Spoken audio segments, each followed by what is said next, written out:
চট্টগ্রাম বিশ্ববিদ্যালয়ে স্বাক্ষর জালিয়াতির মাধ্যমে অর্থ উত্তোলনের অভিযোগে আলাউল হলের এক অফিস সহকারীকে সাময়িকভাবে বরখাস্ত করেছে বিশ্ববিদ্যালয় প্রশাসন।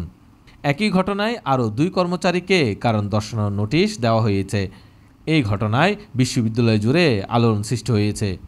বিশ্ববিদ্যালয় সূত্রে জানা যায়, আলাউল হলের অফিস সহকারী শ্রাবণ সরকার হল প্রভোস্ট অধ্যাপক ডক্টর এনামুল হকের স্বাক্ষর জালিয়াতি করে 25,000 টাকা উত্তোলন করেন।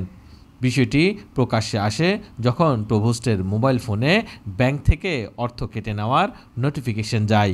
এই সময় তিনি বুঝতে পারেন তার অজ্ঞাতসারে ব্যাংক অ্যাকাউন্ট থেকে টাকা তোলা হয়েছে।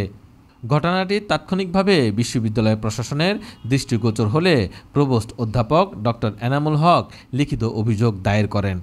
অভিযোগ পাওয়ার পরপরই বিশ্ববিদ্যালয় কর্তৃপক্ষ বিষয়টি গুরুত্বের সঙ্গে বিবেচনায় নিয়ে ব্যবস্থা গ্রহণ করে।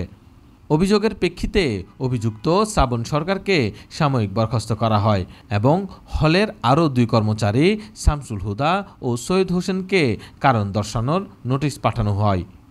জানা গেছে, বিষয়টি জানাজানি হওয়ার পর শ্রাবণ সরকার উত্তোলন করা অর্থ ফেরত দিয়েছেন। চট্টগ্রাম বিশ্ববিদ্যালয়ের রেজিস্ট্রার অধ্যাপক ডক্টর মোহাম্মদ সাইফুল ইসলাম বলেন, অভিযোগের ভিত্তিতে শ্রাবণ সরকারকে সাময়িকভাবে বরখাস্ত করা হয়েছে। বিষয়টি তদন্তে একটি কমিটি গঠন করা হয়েছে। তদন্ত প্রতিবেদন হাতে পাওয়ার পর পরবর্তী ব্যবস্থা নেওয়া হবে। এই ঘটনায় শিক্ষার্থী ও শিক্ষক মহলে ক্ষোভের সৃষ্টি হয়েছে। তারা অবিলম্বে জালিয়াতির ঘটনার সুষ্ঠু তদন্ত ও দোষীদের দৃষ্টান্তমূলক শাস্তির দাবি জানিয়েছেন।